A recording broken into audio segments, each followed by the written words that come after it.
Okay, there it is. I think we're live. My internet is slow for some reason.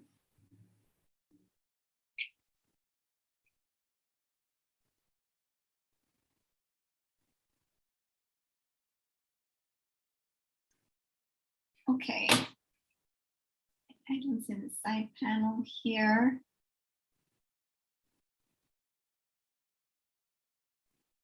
Okay, I'm going to try to refresh this. I think we're live.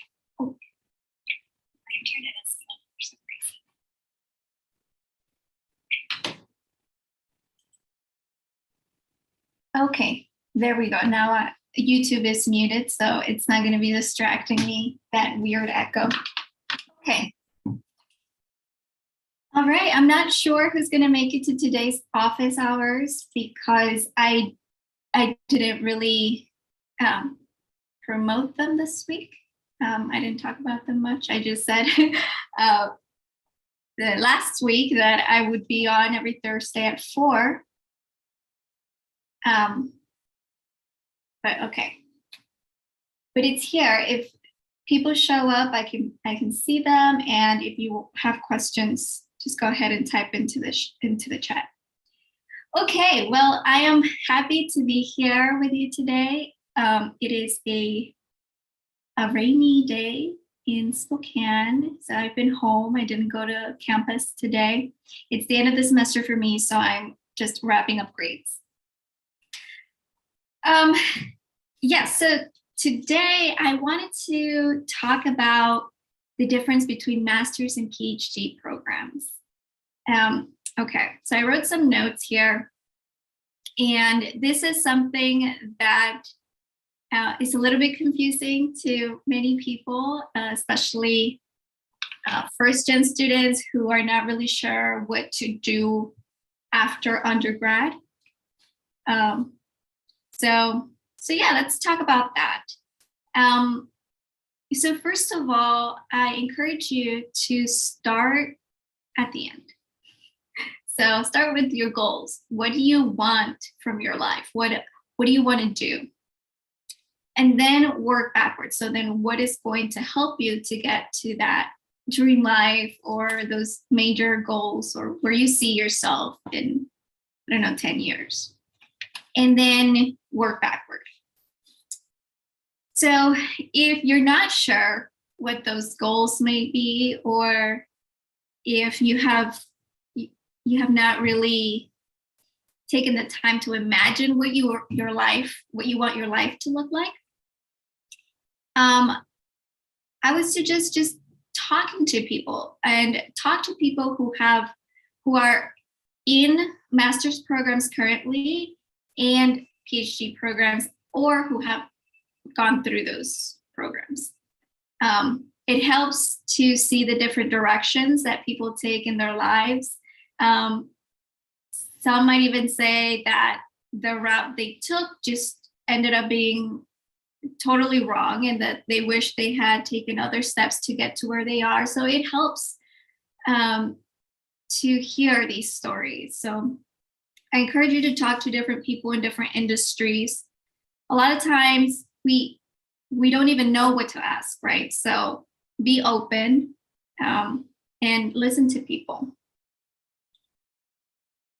I am in the discipline of marketing, so it is a business discipline. So that is a little bit different than other disciplines, which I'll get into that. But if you're thinking of getting an MBA, it's probably because you're thinking about, oh my goodness, I think this camera, something's wrong with the camera.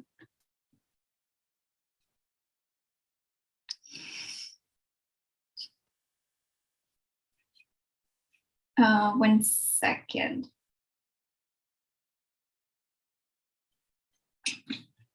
Okay.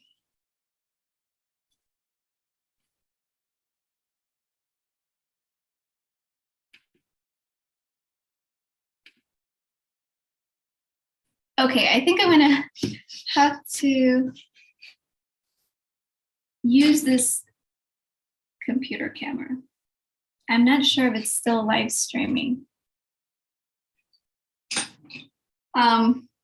It's gonna end up being like that professor who lectured for 2 hours and then he realized he was on mute on Zoom. Maybe it's gonna be that way. I hope not. But I just realized now you get even a different angle to my mess here. Should get better at, having a tidier background. But the reality of being a professor at the end of the semester too, so. Okay, where was I? Oh yes, so the MBA, if you're thinking about the MBA, it's probably because you're thinking it might help you climb the corporate ladder. So there's nothing wrong with that if that's what you want, if that's just part of your goals, but just know that is an entirely different path than going into a business discipline to want to pursue a PhD, because the PhD, there's just a lot of research involved. It is not at all like the MBA. So, okay, first of all, I wanted to start by giving a very brief description of the difference between undergrad, master's, and PhD. And this is very, very fundamental and very basic description. But essentially, think of undergrad as understanding the basics of your field, okay? Then for the master's, when you receive a master's degree, you are becoming a master, you're mastering that field. So it's no longer you just know the basics, you can get through, but you're a master in that field. And then the PhD, at that level, you are advancing the field in some way. So the document, the dissertation that gives you your PhD is basically this project that says you contributed to our collective knowledge that we have on this field, and you extended the field in some way, and you have proven that you're able to do it on your own. So now you can go and be a scholar on your own and do this however many times, right? And then, of course, we work towards, our academics work towards publishing that research. And so we're contributing knowledge to society in this way. And so that's what we do. A lot of people that do earn their PhD, they don't continue in academia. So for whatever reasons they have, in the business disciplines, it is even easier to not be in, or not easier, but it's not a very difficult jump, right, to be in industry, because we're in the business disciplines, right? So people choose to do that, but okay, so that's just a basic difference. So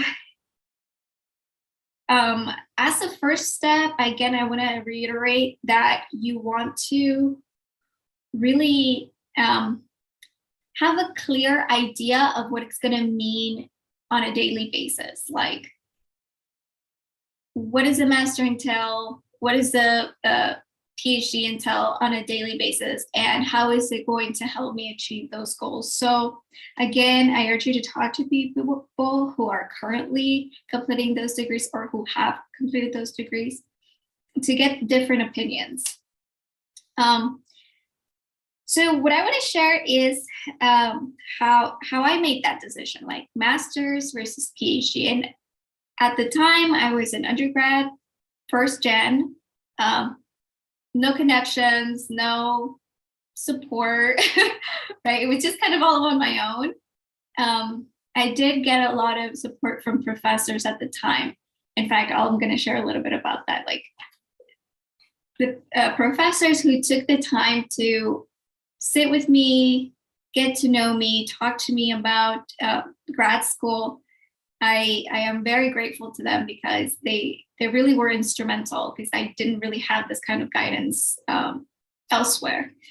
So what I was doing is, as an undergraduate student, when I just started thinking about grad school, it was really research oriented. I was really focused on and very passionate about the research that I was doing as an undergraduate student.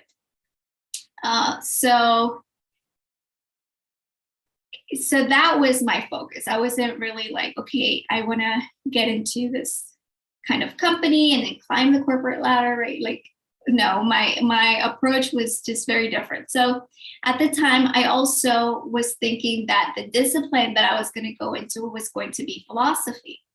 I was doing social and contemporary and political philosophy, and I was just passionate about that research, and I was just very just interested in social justice issues and all of this like great kind of stuff that got me excited, right, about the content. And so I thought that my place was then in the area of philosophy. So I actually applied to several PhD and master's programs in philosophy. And the reason for the master's program or applying to master's programs is because philosophy is such a huge field, right? Even within the smaller areas, like if I had chosen, well, social and political philosophy or contemporary philosophy focus or something like that, it's still huge. There's a lot to choose from.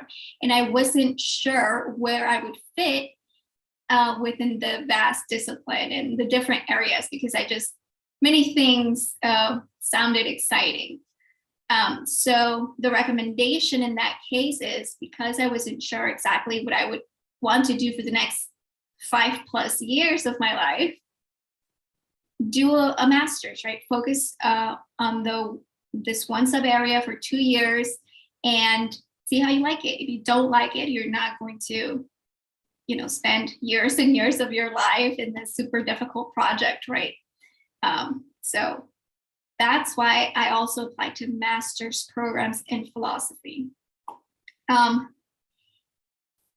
So I was very lucky that as an undergrad, I had a marketing professor who was very well respected by my philosophy professors, and some of my philosophy professors even took a doctoral seminar with him. I think it must have been philosophy of science. I'm not sure, but it was, I got into a doctoral level seminar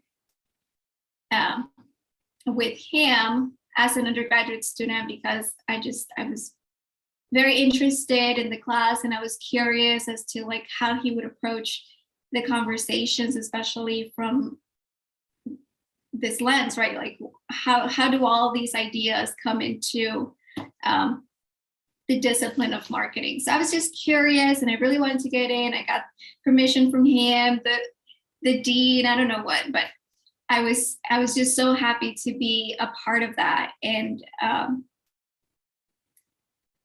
so that seminar and going to his office hours actually, and just discussing these things that made me excited about research, I realized that I could have, like, there was a place for me within the area of marketing. And so in my conversations with this professor, I learned that there is a sub area within marketing that I knew I would fit perfectly. And if I was going to pursue a graduate level degree in the area of marketing, I knew exactly where I would fit in. So that's why I only applied to a PhD program in marketing. It was now looking back, I should have applied to more programs, but I really trusted this professor, and he did give me some ideas for applying to PhD programs in marketing in the UK. But at the time, I wasn't sure if I could travel abroad because I was a DACA student. So that's a deferred action for childhood arrivals. I wasn't sure I could leave the country. Anyway, so I was like, well, I don't know. DACA was just passed too, right? So I didn't know how, like, my rights at the time. I was like, maybe I'm not going to be able to leave the country. So anyway, so he said, okay, since you can't apply there, apply to UC Irvine to work with this person who ended up being my co-chair. And so that's how I applied to one marketing PhD program. I got in, I got to work with this person. But yeah, that wasn't actually what I thought I was going to do. Right. So this is why I started this video in these office hours, like, talk to people. You know, you don't know what you don't know. So how could you even imagine, like, your dream life or job if you just don't have these ideas, right? So anyway, yeah, talk to different people, learn different possibilities, and see and try to really question what those degrees are going to help you achieve. So for me, because I was so research oriented, the PhD route just made sense. By the way, if you followed this, you probably noticed I did not do a master's degree. I went straight from undergrad to PhD. So I'm not sure if this is common knowledge now, but it wasn't at the time when I was applying to places. But yeah, you can, you don't have to do a master's program. You can go straight to PhD from your undergrad. It depends on the discipline. It depends on the program, on many things. So again, just do some research on that, on your specific area. So what ends up happening is for the programs that don't require you to get a master's degree, it's probably because the first 2 years of the program end up being essentially you earning that master's degree. So I think in the area of sociology at UC Irvine, after the year you pass your comms exam, right? Like, that's your master's degree. So that's why you don't necessarily need a master's degree to get into a PhD program, because the first 2 years of the PhD program end up being or serving as that. So typically, the first 2 years of any PhD program, you need to learn the basics of now, like, researching at this level. So it's going to take a lot of work and a lot of classes, and then you need to take a comprehensive exam at the end of all that to say, okay, I understand all of these basics of research and the different sub areas of the discipline. So it's a lot of work, but after you pass that, then that's essentially the equivalent of your master's degree. In the business disciplines, however, it is a little bit different. Like I said, because it is just so different from the MBA.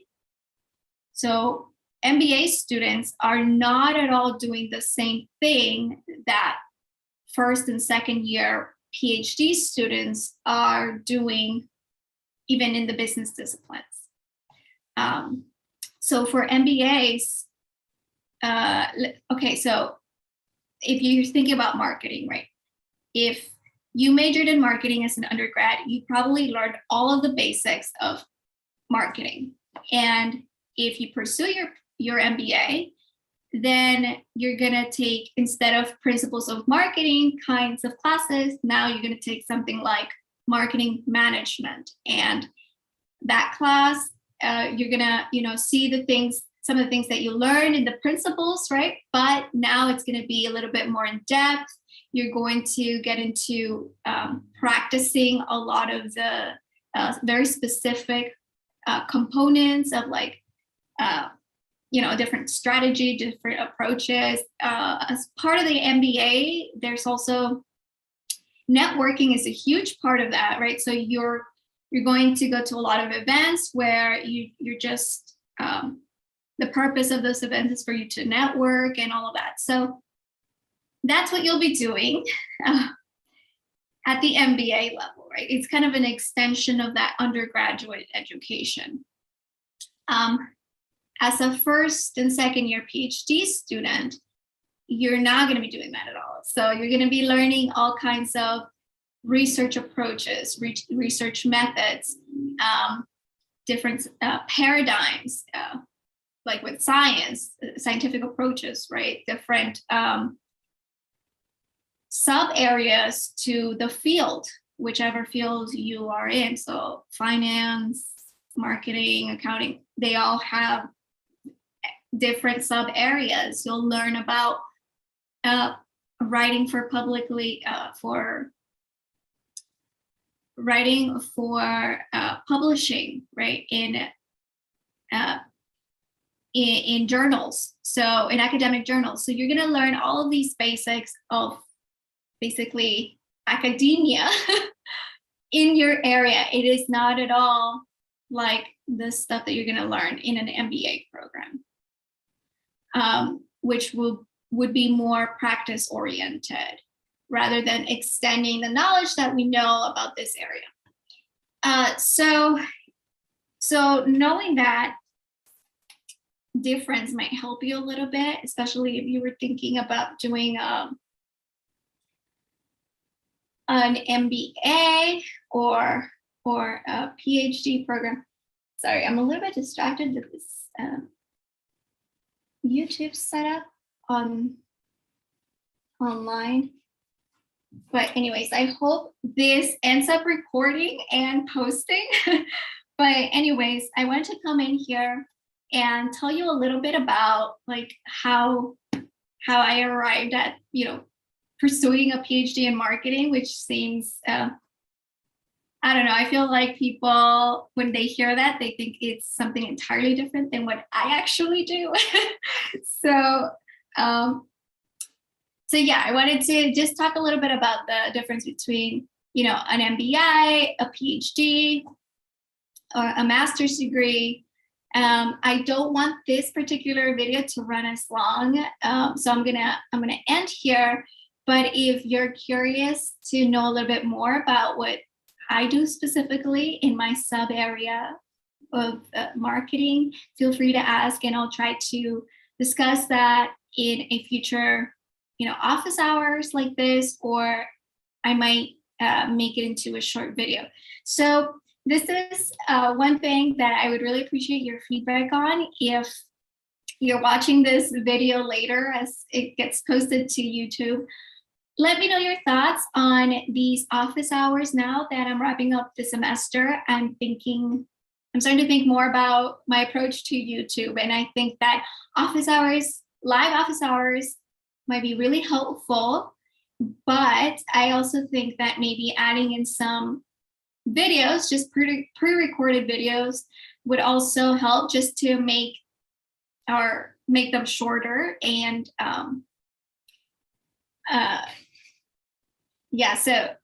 and I'll of course organize them in the different playlists there on YouTube. But let me know your thoughts on that, like if I should make these videos shorter for the pre-recorded ones, and then how often I should have live office hours. So this is a brand new YouTube channel. Not a lot of people know about it, so I'm not getting a lot of people on my live streams yet asking questions, which I thought this would be the most valuable for people, like this live time with me.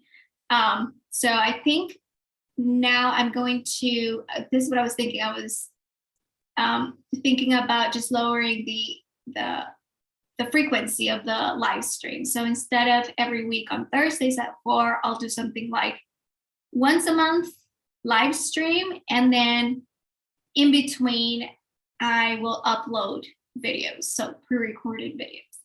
I don't know, let me know your thoughts. I really appreciate your input. And I have really appreciated those who have responded to my stories when I've talked about YouTube, and giving me your input. And yeah, I'm really happy that I got this started, because if I hadn't started it, I don't know how long it would have taken me to finally make the decision to go get on here. But anyway, thank you so much.